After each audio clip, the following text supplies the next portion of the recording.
पूरे विश्व में एक हड़कंप मचा हुआ है। एप्स्टीन फाइल्स की वजह से कई जगह इस्तीफे हो रहे हैं। भारत में जो नाम सामने आए हैं, मोदी जी का नाम एप्स्टीन फाइल्स में है, लेकिन जो मोदी जी के आसपास के लोग हैं उनका सैकड़ों बार है। अब हरदीप सिंह पुरी जो कैबिनेट के मिनिस्टर हैं, कल उन्होंने प्रेस वार्ता की। अनिल अंबानी का भी नाम है। हरदीप सिंह पुरी पर हम आज फोकस करते हैं। ये कहते हैं साहब प्रोफेशनल रिश्ते थे। साहब आप थे क्या 2014 में, जरा ये बता दीजिए कि आपके प्रोफेशनल रिश्ते थे एप्स्टीन से? एप्स्टीन किसके इशारे पर, किसके निर्देश पर रीड हॉफमैन जो कि लिंक्डइन के को फाउंडर हैं, उनकी भारत यात्रा प्लान कर रहा था, और आप उस प्लानिंग को कार्यान्वित करने के लिए, व्यवस्थाएं बनाने के लिए आप उसकी मदद कर रहे थे। उनके एप्स्टीन के निर्देश पे हरदीप पुरी चल रहे थे। एप्स्टीन किसके निर्देशों पे चल रहा था हमें नहीं मालूम। क्या हरदीप पुरी एप्स्टीन और मोदी के बीच की कड़ी है? हमें नहीं मालूम, क्योंकि अभी सिर्फ 30 लाख फाइलें आई हैं साहब। 30 लाख अभी आनी बाकी हैं। हो सकता है उसमें वो जवाब मिल जाए, लेकिन रीड हॉफमैन की भारत यात्रा, भारत में उनके कार्यक्रम, उनमें से एक कार्यक्रम में नरेंद्र मोदी जी भी उपस्थित थे। ये सब हरदीप पुरी किस कैपेसिटी में कर रहे थे, किस हैसियत से कर रहे थे? हरदीप पुरी उस वक्त एक रिटायर्ड डिप्लोमैट थे। क्या भारत सरकार की एम्बेसी बंद हो चुकी थी? क्या राजदूत नहीं थे वहां?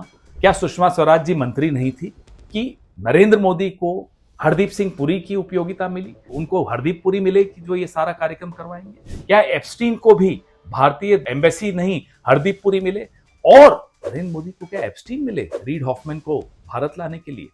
हमें यह नहीं समझ में आ रहा कि एम्बेसी होते हुए, इतना अमला होते हुए, एक विदेश मंत्री होते हुए, विदेश मंत्रालय होते हुए, एप्स्टीन और हरदीप पुरी, यह लोग रीड हॉफमैन की विजिट प्लान कर रहे हैं, फाइनलाइज कर रहे हैं, क्रियान्वित कर रहे हैं। ये क्या हो रहा है? हरदीप पुरी कहते हैं साहब प्रोफेशनल रिश्ते थे, कॉफी पीने जा रहे हैं, उनके अपार्टमेंट में जा रहे हैं, मेल्स में किताबें डिस्कस हो रही हैं, परिवार डिस्कस हो रहे हैं। ये क्या हो रहा है? शौक डिस्कस हो रहे हैं, क्या हो रहा है? Hardeep Puri ji, what happens in New York does not stay in New York. You will have to resign. आपको इस्तीफा देना पड़ेगा।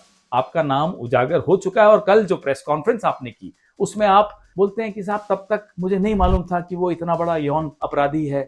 एक उसने अपराध स्वीकार कर लिया था, अंडर एज गर्ल्स को प्रोस्टिट्यूशन में उनका नाम आया और उसने स्वीकार किया, और हरदीप पुरी कहते हैं दैट्स इट।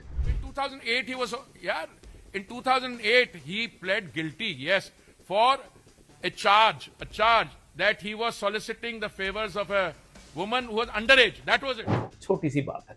ये मानसिकता है नरेंद्र मोदी के एक मंत्री की कि अंडर एज गर्ल्स की प्रोस्टिट्यूशन उनको एक छोटी सी बात लगती है। फिर भी उस व्यक्ति से वो दोस्ती रखते हैं, फिर भी उस व्यक्ति से वो प्रोफेशनल रिश्ते भी रखते हैं, पर्सनल रिश्ते भी रखते हैं, और उस व्यक्ति को पूरा हमने एक जिम्मा दे रखा है कि वो तय करेंगे भारत में रीड हॉफमैन के क्या प्रोग्राम्स होंगे। ये रिश्ता कुछ और है हरदीप पुरी जी।